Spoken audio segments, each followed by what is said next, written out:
Welcome, here I've got TCL 20L and I'm gonna show you how to turn on and off the camera leveler at this device.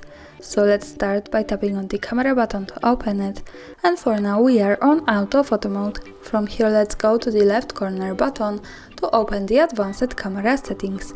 Now we have to slide a little bit down to the general category, and here we can find the spirit level option. So by using the button from the right with it, we can turn on and turn off our camera leveler. So let me keep it turned on now. When we go back to the camera, now we have these signs at the preview, and this is our leveler. It is useful when we want to be sure that we hold our device steady when we need to take straight picture.